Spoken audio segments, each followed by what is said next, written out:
Welcome to today's episode of TIDES.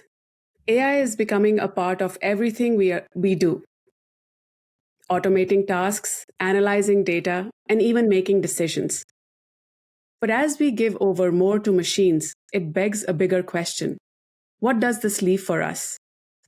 Today, we are diving into that very question, exploring what it means to be human in the age of AI. What are the qualities that make us unique, and how can we lean into those strengths as the world around us changes? I am so excited to have two extraordinary guests with me today who bring deep insight into this conversation. First, Dr. Murry Heber, a performance consultant and co-founder of the Flow Factory. Murry has spent years helping athletes, professionals, and Olympians unlock peak performance by tapping into flow states. And now he's applying those same principles in the corporate world, working with teams and executives to bring creativity and innovation to new heights. Joining him is Tina Mathas, his fellow co-founder at the Flow Factory. Tina is a technology innovator and a coach who brings her expertise in team dynamics and adaptability to organizations navigating fast-paced, AI-driven environments.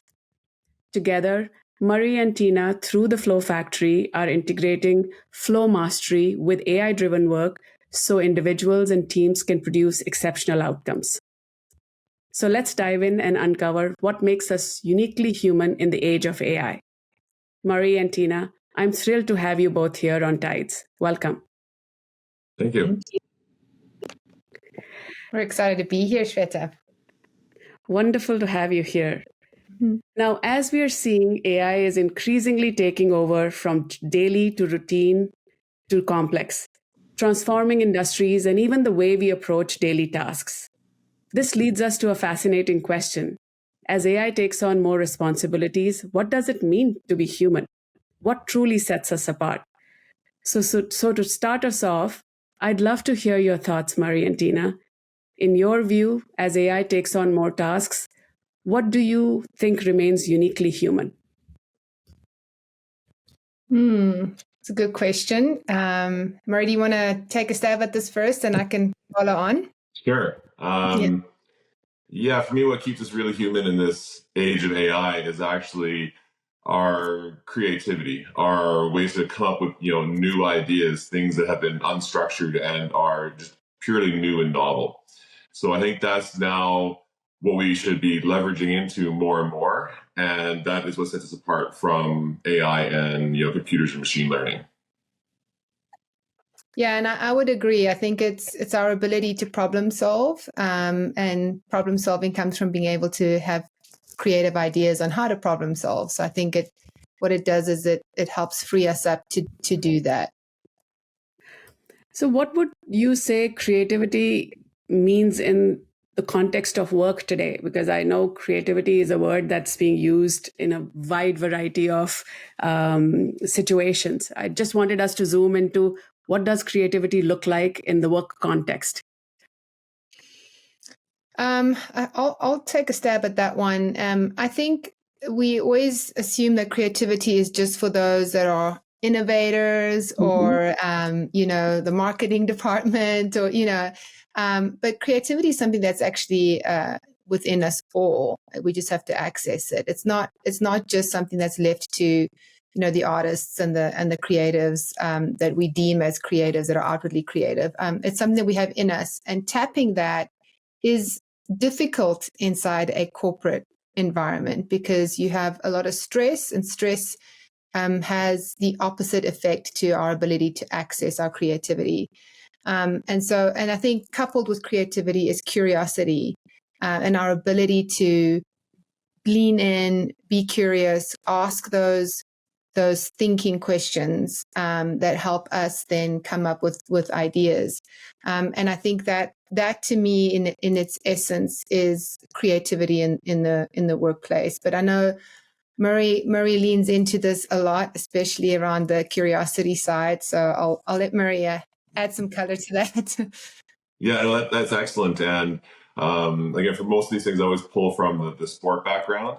And a lot of the similarities when it gets into corporations, as with athletes, is that we don't look as creativity as being part of sport, really as part of the fundamental core pieces. We think still of creativity being, those for artists, those who are creating, on that new and innovative side of it. But really, when we look at the level of sport, is those who really stand out above and beyond, even all the rest of the professionals, is those who have creative new ways to problem solve, to, overcome their opponent or whatever sport they're in, do something new that has not been seen before.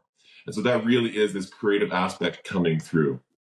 Mm-hmm. And the level of competition at the professional standpoint or the Olympic standpoint is that almost all of the individuals are so narrowly separated by their skills alone that it's those curiosities and those creativities to be able to go through now that's the differentiating factor. And so now when we look at tools such as AI when it gets into corporations, that now brings it up. So now that really starts to level up this playing field. So now the next thing to bump that up is, okay, now how do we use our creativity to get the most out of these skills, this tool that we do have? And so that's where the curiosity part is one of those biggest pieces that I like to get people to lean into, because the more we can start to work on curiosities, have ideas bubble up, that's what then can lead out to creativity and then new and novel ideas and concepts and ways to problem solve. So that's how I like to, bridge that gap from the sport into the corporate world and to, leverage the capacities of the human nature to excel. That's fascinating. And creativity has always been one thing that organizations have really, wanted to tap into, especially when it comes to innovation and having new breakthroughs. With AI in the mix today, do you think why does it matter now? Like, should organizations be paying more attention to it? Is this what is the need of the hour? I would say, if you're not, you're going to miss out on your unfair advantage. I mean, that is your unfair advantage right now. AI is going to be taking over and is already taking over a lot of the analytical work that we do on a daily basis. And I think creativity comes into play, and why it's so important is because now you have to come up with ideas on how to use AI to give you that unfair advantage in the market.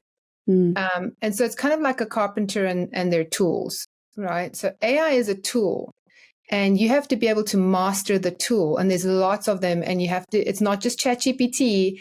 Well, let's use ChatGPT as an example of a tool. There's multiple tools out there right now, and they're coming in waves, like just one after the other. So it's understanding and mastering those tools. And ChatGPT, for example, is starting to learn about you. And the more it learns about you, the more it's able to help you. And how does it learn about you? It learns about you through inquiry. The more questions you ask it, the more it learns. The more curious you get, the more it learns. So understanding how to use that tool to help you then be creative or come up with ideas is really important, because the carpenter still has to use the tool to build the cabinet or to, whatever it is that the carpenter is building, and they know how to do it, but they have to come up with the idea of what they're going to be building. And I think that becomes the most important thing, especially in the executive suite right now, because so what are you bringing to the table now? If all of the major analytical things that you would have been known for are being done by AI, what is your value? Your value is your experience in being able to problem solve and using those tools to problem solve, but even more so, it's accessing that creative part of your brain to be able to come up with ideas on how to use it as an unfair advantage. And I know, Murry, you've talked about this a lot, right? Like how AI can trigger that. And if you want to share a little bit about that as well. Yeah, so lots on that side of it. So one way I view it too is if we're looking at skill and skill acquisition. So whether it's in sport and you want to go through and get better at a certain activity, then we go through we practice it, we learn it, we still refine it. So the more we do it, the better we get. So same idea now with the carpenter, and you have these set of tools, the more you use them, then the better you're going to go through and get. A unique thing now with AI is that it goes through there and now it learns from you as well. So now your tool improves as you improve. So now this actually can break into that exponential growth.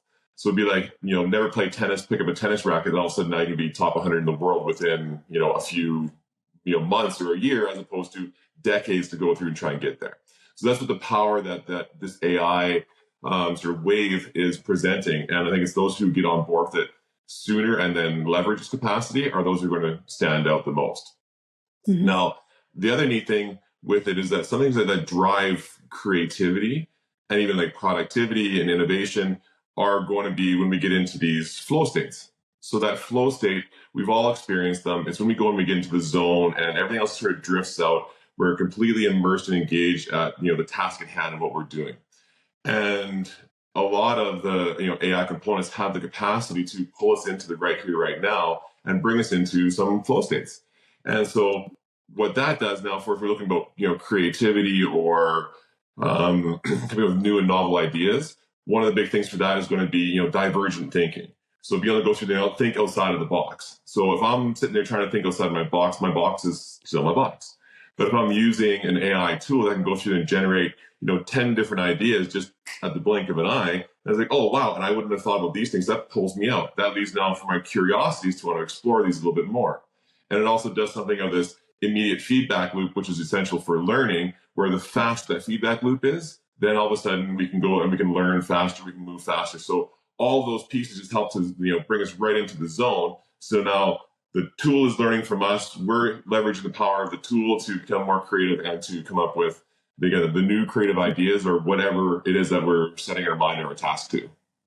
Mm-hmm. Yeah, it would be like rapid brainstorming with AI, right? So I don't know if you've ever been in those sessions. I run design thinking sessions, right, over days, and now you can do that within literally less than an hour, right? Doing that brainstorming, that rapid brainstorming. If I can get you into flow state, working with AI, so it's like everything becomes exponentially faster, right? Mm-hmm. So flow state is a very interesting concept. And I think when we notice ourselves in flow state, it's like Murry, you said, the world around us starts to disappear.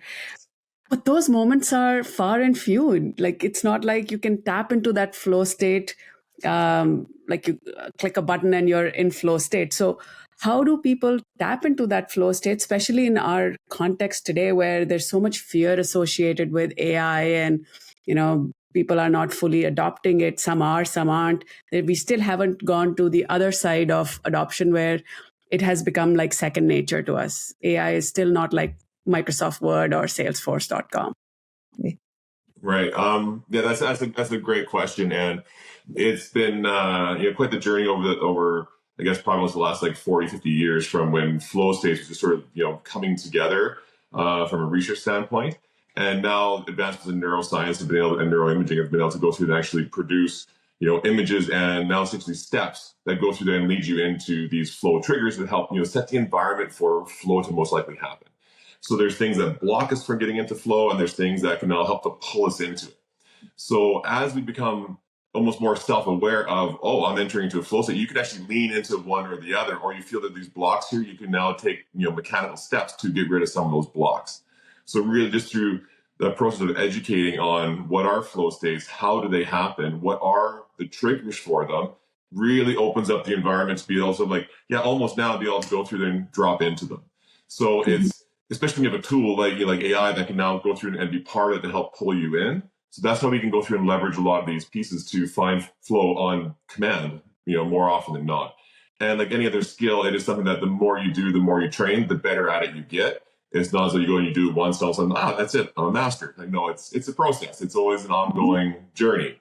So to really onboard it is, just to try and go through it and do it and immerse into it every single day. So that's when you can pair up those tools of, the awareness, the training side of it with, other triggers, then you have lots of success to it. And I guess one other thing too, you mentioned on like the fear of adoption or change. If I go back to a sport model, that's a very common thing as well, because everybody's going to go through and have their own little weaknesses or the things they're apprehensive about, the fear to progress or to move through. And that's because it gets into uncertainty. And uncertainty is It can be scary. It can be fearful. Mm-hmm. But if you go through and you have that goal of, I do want to get better at this, I do want to embrace it, then all of a sudden you can sort of switch that fear into excitement and opportunity for growth. And it's when you can have a tool now become your like your advantage, as opposed to this something I'm going to try and go through there and push back on. Because one of the things that, what we resist persists. And so, yeah, you got to go through, you got to dig into it to actually go through and get through it. So it takes the want to do it. And then once you get it on board, then yeah, that fear goes away and turns into excitement, and curiosity is how you can leverage this tool to its maximum. Mm-hmm. Yeah, and I think an example, well, Shweta, you actually shared an example with me where you got into flow state and you combined some AI tools and you developed a book, right? So do you remember what state how you got yourself into that? Like what started that?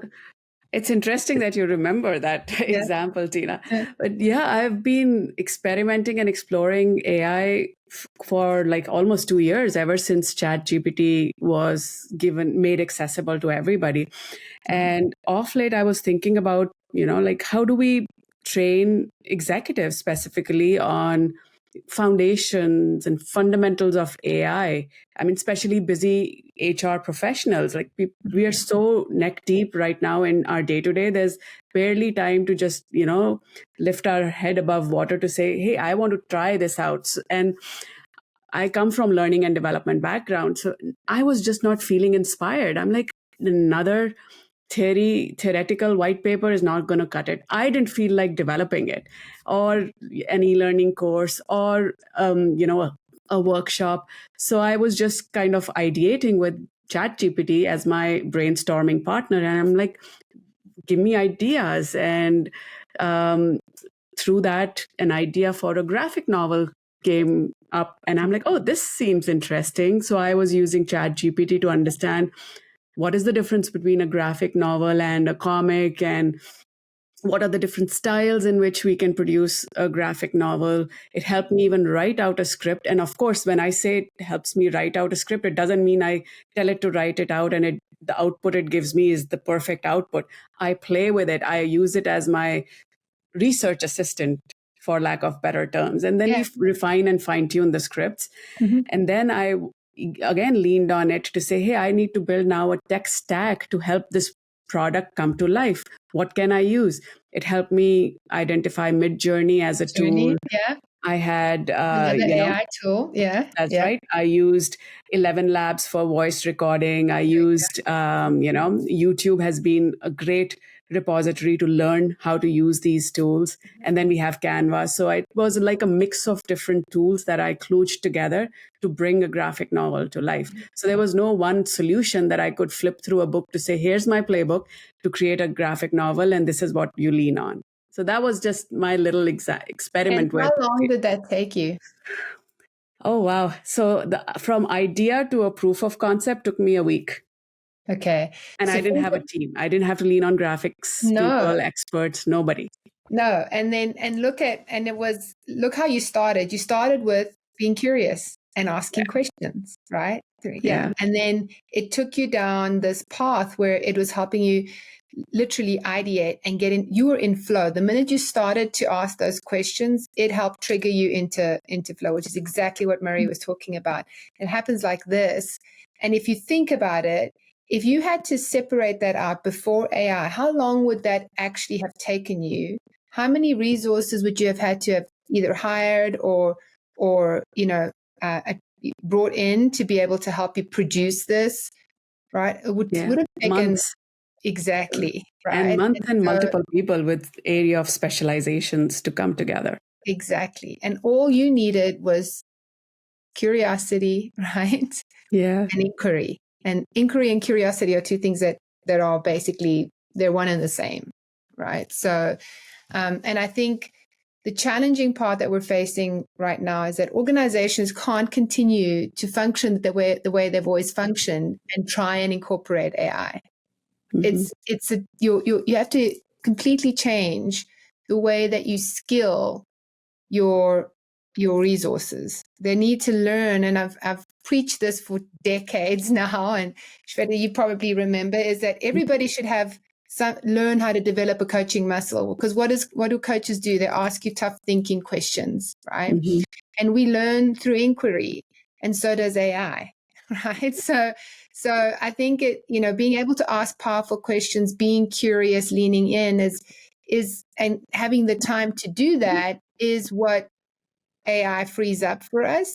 But then learning how to use inquiry and what Murry talked about, sort of either leaning into the triggers that will take you away from being in flow, right? And understanding those and managing those, or leaning into the triggers that'll put you into flow and understanding and manage those now become your superpower. And I think the other part we didn't talk about is intuition. What separates us from machines is the fact that machines can't intuit and we can. And accessing our intuition means that we need to be able to be quiet, like have the noise quietened down. And I think, again, that's where AI, again, helps us. And how we trigger flow is also intuition. Murry, I'd like to hear a little bit more what you think about that, right? Is intuition. And so when it's noisy, we can't access that. And if you think about corporate environments today are very noisy. We also have so many other things like social media, et cetera, all of these distractions that are constantly noisy that actually don't help us get into flow. And so what we do is we help you figure out how to take all of that noise away, use AI as the trigger, and how to get yourself into flow. But intuition is a big part of that, I think, as well. So to come back to that, I think organizations need to think about how they're going to be reskilling their workforce at this stage. And I think flow becomes a very important part of that skill set. I don't know, Murry, if you want to add to the... Yeah, that's great. Thank you. I'll try and give a bit of like a more of a broad overview on some of these concepts without getting too much into mechanics, but it is challenging to sort of separate them out a little bit. So one of the things with, when we have that busy brain going on, then sometimes we can just go and call that cognitive load. So you're just thinking and carrying all this stuff with you. And that load is just like that. It's just weighing you down from wanting to go through and be creative or really be most efficient and productive. So same thing actually from pulling from the sporting world. It's if you can go through and organize a training session or a practice like early in the morning, you should go an hour and a half after you wake up. There's very little cognitive load because a lot of the day hasn't packed onto you yet. So you're more fresh, you're more there. Reaction times are better and faster. Skill acquisition is better. And then as the day goes on, that load increases and then that performance drops off. So same thing applies now for anything else we're doing from a corporate world as well. And that kind of a productivity standpoint is that as cognitive load increases, usually output will go through and decrease, or quality will decrease as well. So flow states are a great way to just, again, get rid of that cognitive load. So just sort of lets it all go. So now you truly are here and present. And it is just like this weight is just gone for that time. So that is, one of the nice things about it. And unfortunately, the other side of that coin is that cognitive load can be a block to getting into flow because you're too distracted. It's hard to get pulled in. So when you can set these triggers, they actually help to create basically like a cascade of neurochemicals that help to increase your focus, increase your sort of drive to want to keep sort of digging into it. So when you can drop these triggers, that's when you get these little, dopamine hits or norepinephrine hits. And then all of a sudden, one turns into two, which turns into four. Then that's where you get sort of sucked right into a flow state, whether it's a micro flow state or a macro flow state. They exist on a spectrum. So when we can set those triggers, that's how we can go through there and get rid of all that extra noise that can take place. And one of the things that actually was mentioned there earlier was the ability to go through that when you're doing the research and you're playing around with ChatGPT and sort of learning. Then what's happening? A couple things. Like one big flow trigger is actually risk. So when you go through and take a risk in essentially a fairly safe environment when you're just interacting with a tool, then your risk profile will go up a lot as opposed to you have to go to a boss or somebody else to go through and do this, which might have bigger consequences that might actually make us more risk adverse. So now you have a playground where you can go through there and you can try these things out. So you can really expand your curiosities to grow that. And the one thing comes with risk, one thing that blocks us is now going to be an area of the brain called our prefrontal cortex. So that's our thinking brain. So that's sort of up and behind here. And what lives in there is our default mode network.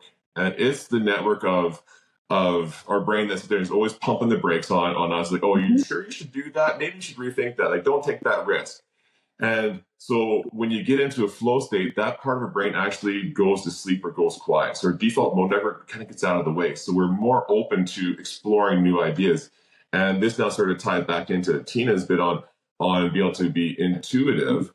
So when we get that thinking brain out of the way, now almost everything that we've experienced in the past can become a possibility. So now you can really pull from far-flung areas. So we can go up and have new creative answers or queries to things that might be of interest to us. So kind of a very long run-on answer there, but those are some of the things that these AI tools and flow state have in common, so you can leverage each of them to get the most out of like the human aspect of performance and productivity and creativity.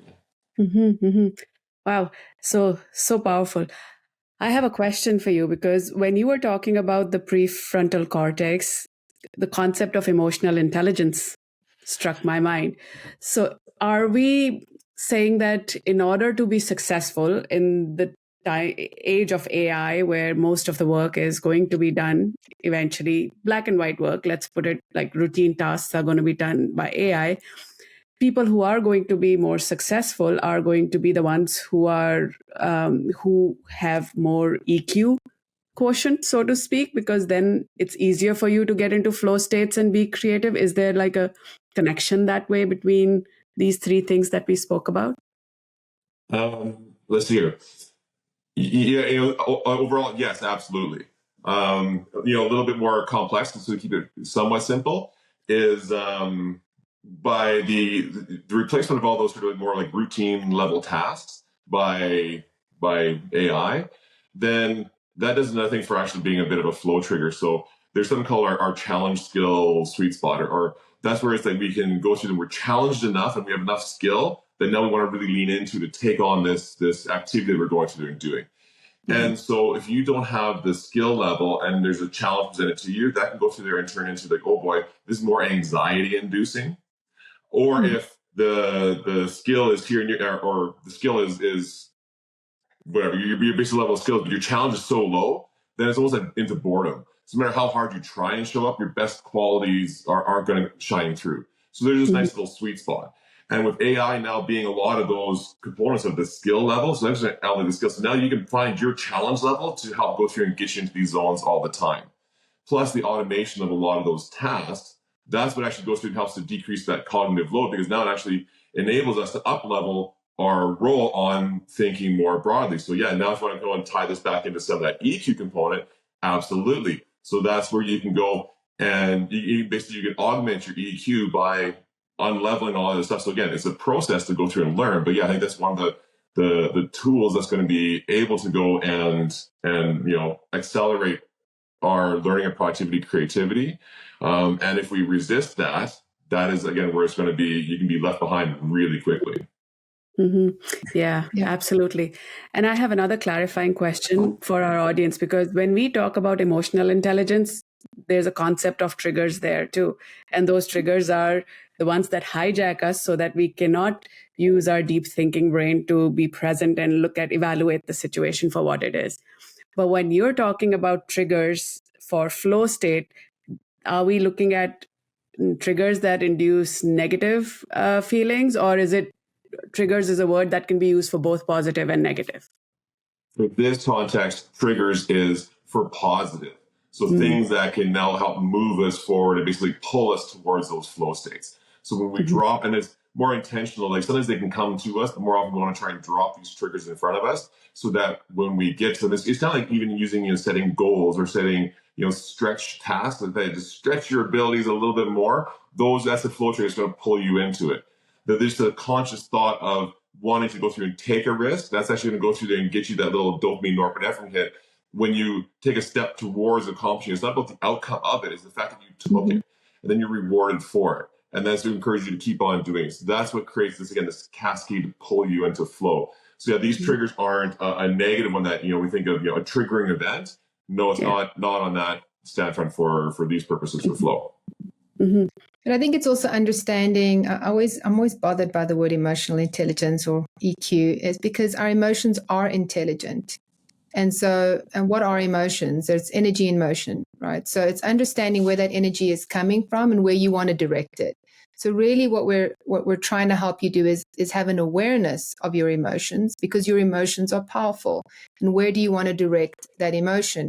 And sometimes emotions can be overwhelm, right? As Murry pointed out.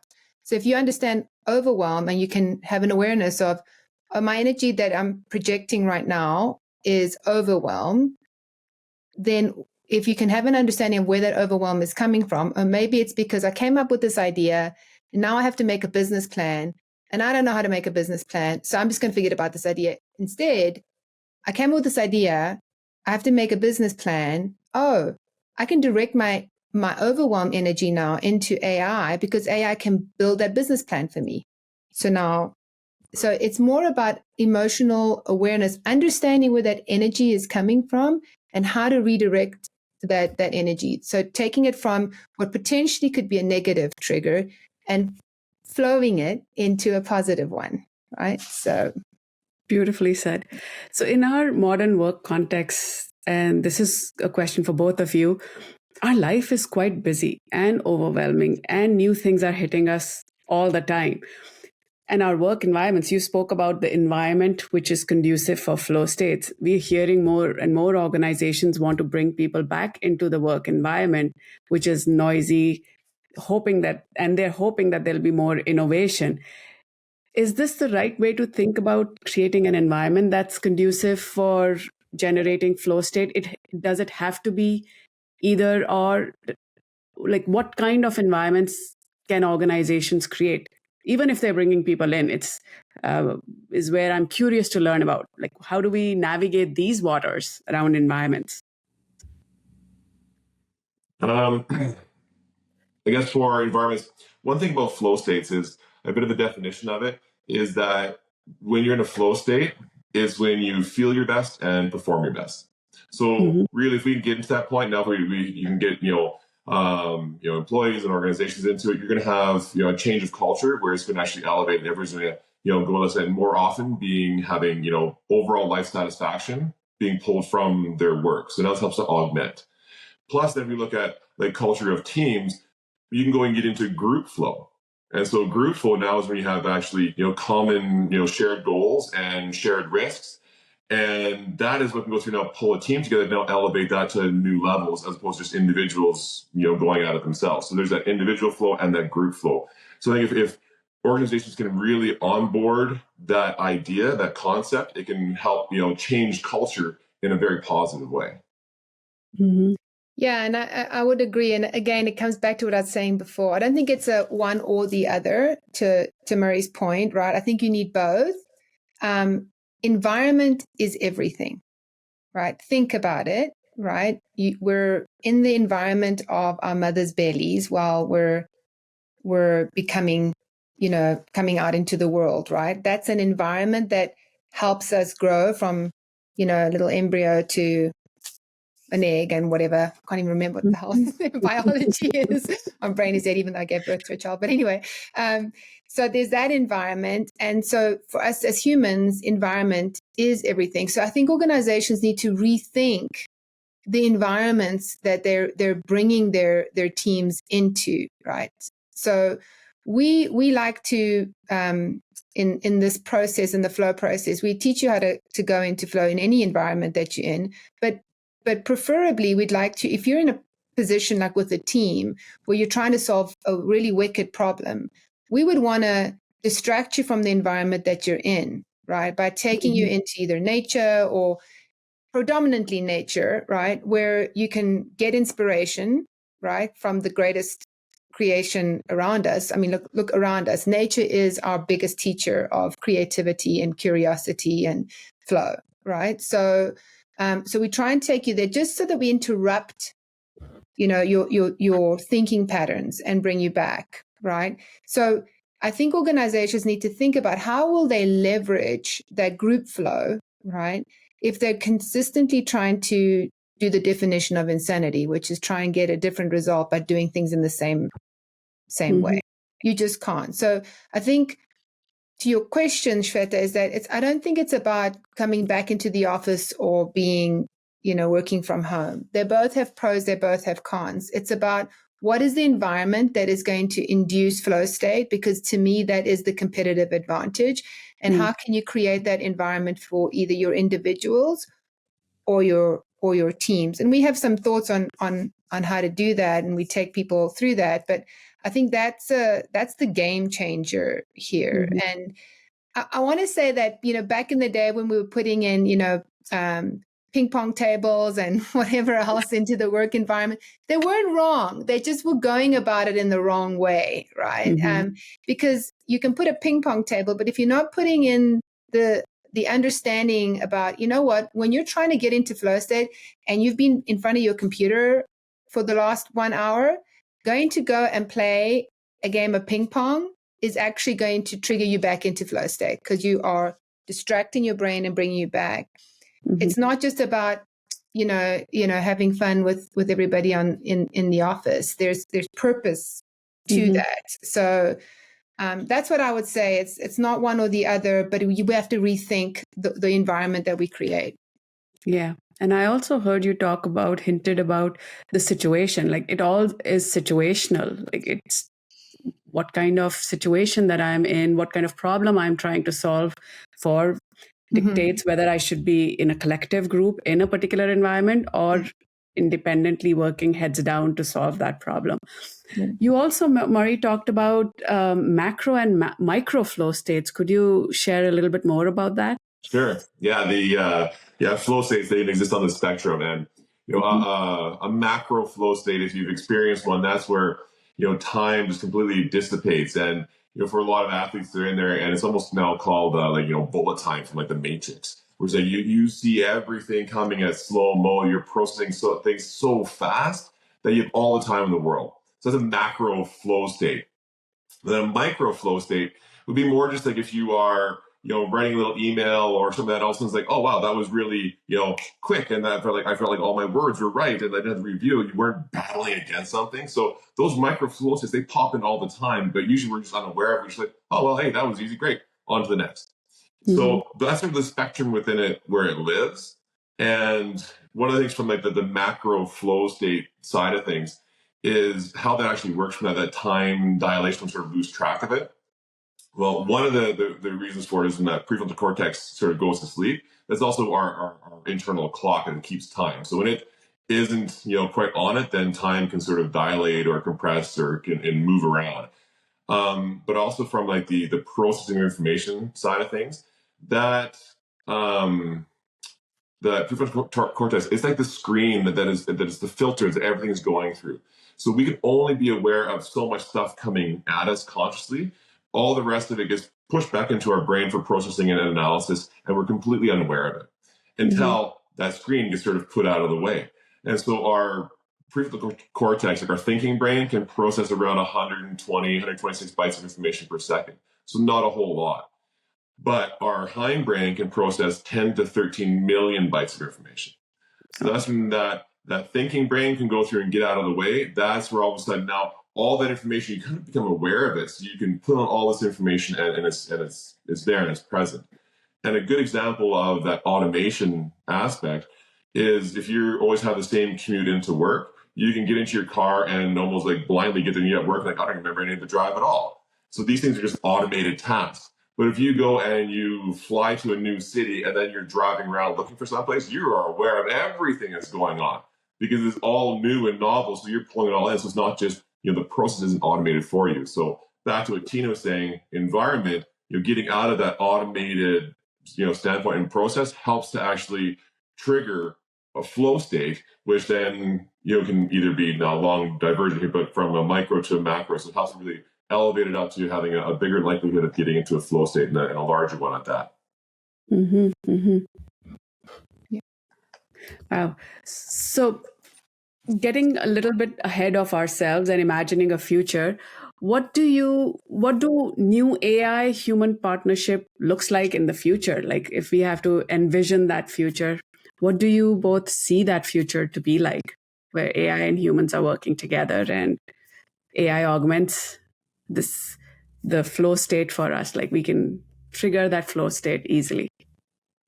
I think for me, it's the word that you use. It's a partnership, and what that does for us is it helps us to access parts of our brain that we haven't accessed before. Right? AI is not smarter than us. AI is the collective smarts of us, but there's so much more to us than that, and which we haven't tapped into. And so I'm excited because I think about, I was a big fantasy junkie when I was younger, and fantasy and sci-fi, and I always think about those worlds that used to be created in our imaginations and watching some of those movies.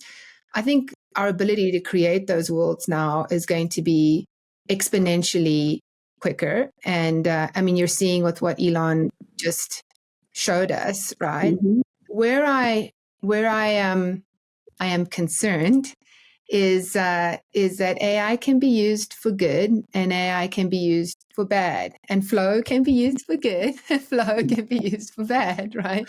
So I think where I can see my idealistic side says to me, we're going to solve some really big problems with AI. We're going to solve some of the climate problems that we're having. We're going to solve some of the poverty problems that we're having. I think we're even going to solve some of the loneliness challenges, or I would say epidemic we're having right now.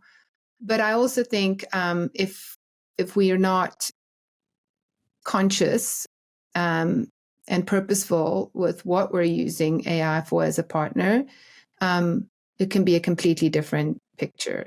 And so I'll give you an example, right? With social media should have gone through some type of a clinical trial before it was released. Instead, what we did was we waited for precedent to be made through lawsuits. Well, the damage to it's generational damage that it's done now, and that we're starting to see now that schools are banning phones at school.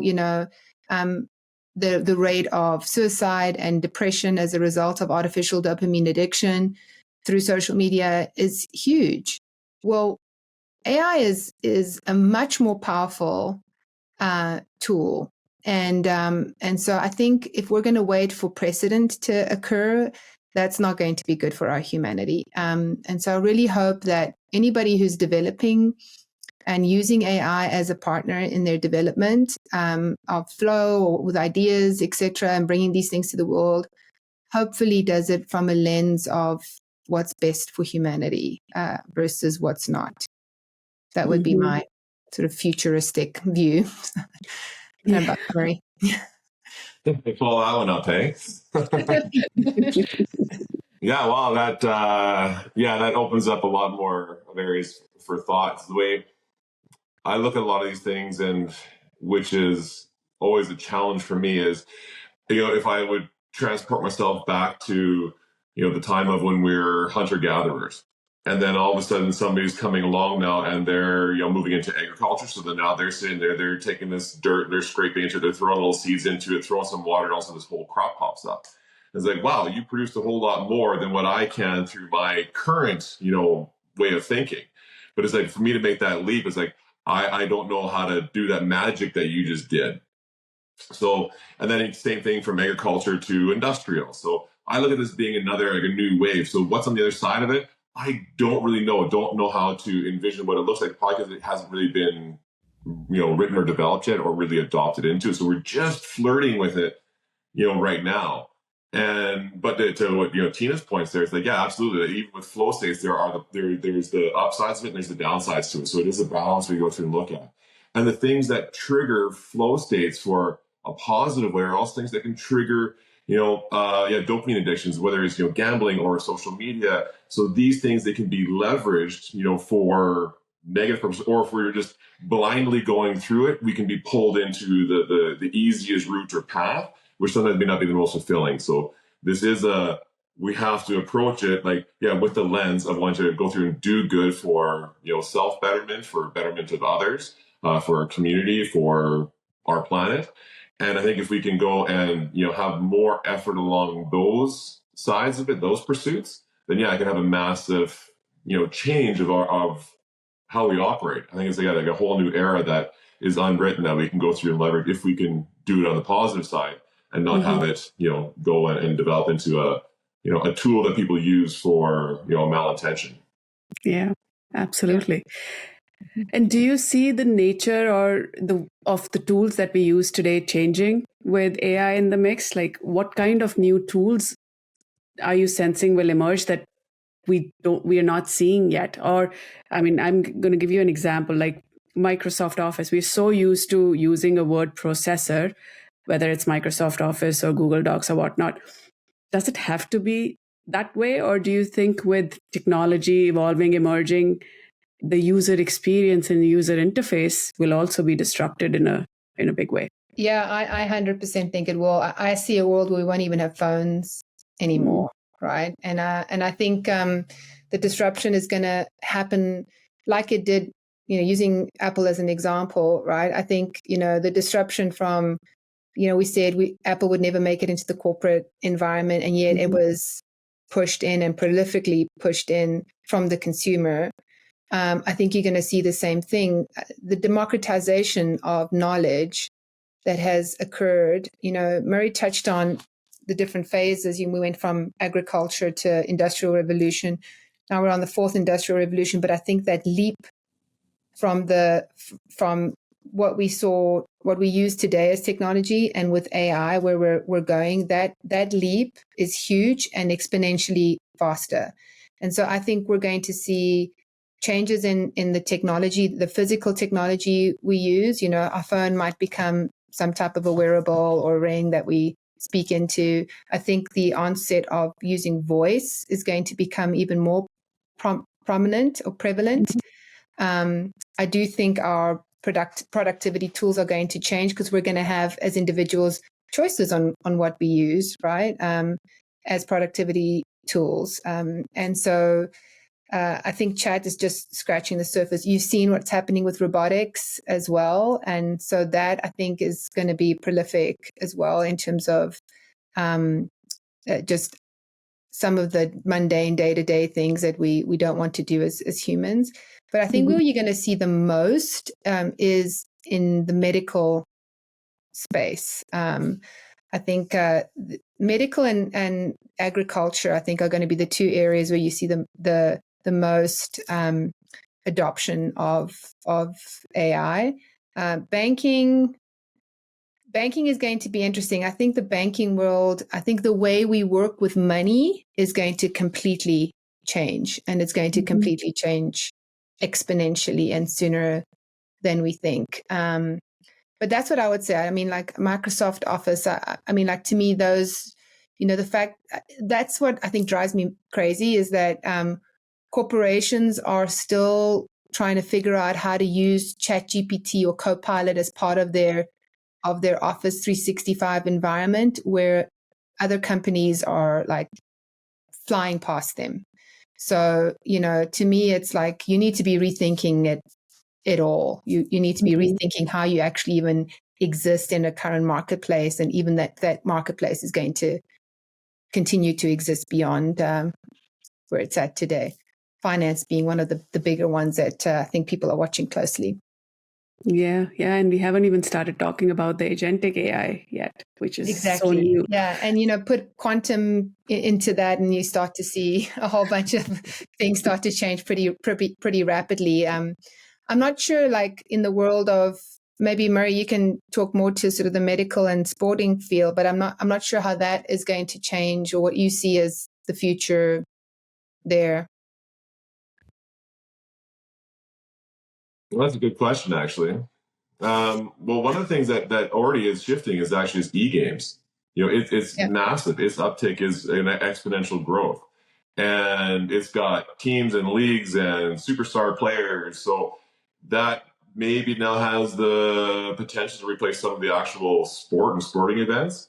However, at the same time, I think the sport itself is still going to be part of it, because it still is. There's so much more into it than just actually the game or the skill they're executing. It's the whole interaction.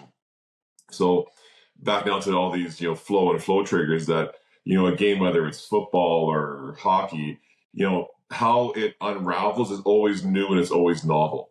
So that, I think, is one of the things that's always going to, be around. How now will AI go through and change that? I think it might be able to go and, read, process, interpret plays out there faster and easier. Because before, it's like you have an individual sitting looking at game film, doing this stuff, trying to go through this and try and guess what the calls are. And now all of a sudden, if you can plug that into an AI model and it can go through there and learn, and then actually now learn teams, and so it can actually develop little coaching profiles, like this coach like this coach like this. So it can go through and really change that game now, because they go, okay, here's how these teams like to play. So it gets back down to the creative again. It's like, who can come up with ideas and new ways and strategies, better, faster, and different, which are going to have that advantage. So that's where I see maybe in the sporting world it can go through there and be applied. I think in the medical world, it really, I think, will just be coming down to, like, what I'm excited to see is the power has to be to go and pull all these data points from billions of areas to now hopefully really refine our diagnostic abilities. And then also, when you can put in curiosities into it, now how can some of these pieces be tied and stitched together?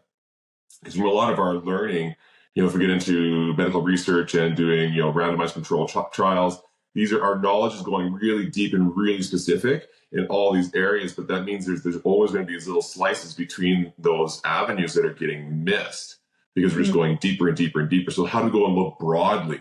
And that's where I think AI now can have that component to look broadly. Now you can actually go through there and have curiosities on some of these things that have been missed, and to be able to pull it all together. So that's why I think we can have this now exponential uptick in our own awareness of medical conditions, whether it's optimization or also just reactive care.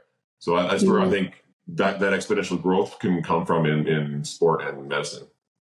Yeah, even preventative. I think we're already seeing some of these companies, smaller companies, that are looking at using integrated health, right? So from a data perspective, to basically predict if you're going to have a heart attack or not in 5 months based on your eating habits or listening to you, the tone of your voice, right?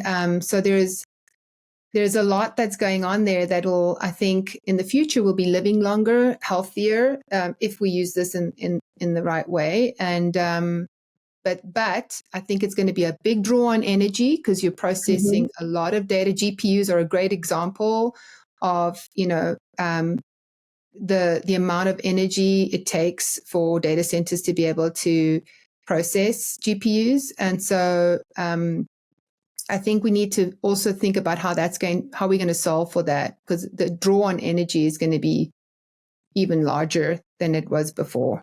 So. Yeah, I wouldn't be surprised if somebody somewhere is using AI to solve for that problem. Probably, right? Yeah. Well, it sounds like the speed of change isn't slowing down anytime soon. No. So what advice, as we wrap up the episode today, what advice would you have, or thoughts would you have, for our listeners who are tuned in and are listening to what we have to share? For me, it's kind of what Tina hit on earlier, is we have to abandon our current way of thinking and change that. And that's a very challenging thing to do. And I always struggle with it, because how we as humans, our brains like to think are linear, because we know that we can grow or things progress at a linear rate. My kids grow, and they grow the same much each year. If they grew exponentially, my mind it blows up when we try and do that. But that's where we have to try and get to, because now anything that's tied into computing is at an exponential growth rate. So for me, that's what we have to do, is change our mindset from linear to exponential. So whatever it takes to go through and start to think exponentially, that's where I would start to look. Yeah, and I would say for me, it's this idea of being busy we need to overcome, because I think being busy is what I call empty calories for the brain. Are you using AI to take that being busy away, so that you're able to slow down? So when things are going exponentially quick, right? It's like slow down so that you can take that leap. Slow down so that you can be present, get yourself into flow, come up with those great ideas, think about how you're going to use AI to make those ideas come to life. But if you're constantly in the same mode of operation as you are in today, this busyness mode, you won't be able to get there, and you're going to get surpassed, right? So there's wisdom in slowing down. Flow state doesn't come from being busy. Flow state comes from being present, and to be present, you have to slow down, and that's the ability that we have as humans. We can control that, right? So I would say that would be my leaving thought, which is slow down. Yeah, beautiful. Actually, if I can just hop in on that one too, that was neat, because so some of the early researchers or implementers of flow have been the Navy SEALs. And so I had a chance to go through and learn from a few good Navy SEALs who are in charge of a lot of their flow programs. But one of the overarching things within the Navy SEALs, they say, is their unofficial motto is, slow is smooth and smooth is fast. And that's exactly it. If they're just, buzzing, that is not good and effective. And that same concept goes into sport is, if you can go through and do something, like slow and smoothly, you can speed that system up, and then now you can get to those exponential takeoff points. Whereas, if you're just busy and buzzing, you can't really speed that up until you're crashing and you're falling all over the place. So that's very neat. That was a perfect flow sort of root thought that came through. Very cool. Thanks. Wow. What a beautiful thought for our audience and listeners. Well, thank you, Murry and Tina, for sharing your insights on what it means to be uniquely human in this age of AI. This conversation has shown us that even as technology transforms our world, it's our creativity, our empathy, our adaptability, and ability to achieve flow that truly sets us apart. Thank you so much for tuning into TIDES. And if you enjoyed today's discussion, our audience, don't forget to subscribe and share, and join us next time as we continue exploring these ideas that are shaping our world. Until then, stay curious, slow down, and keep pushing the boundaries of what's possible.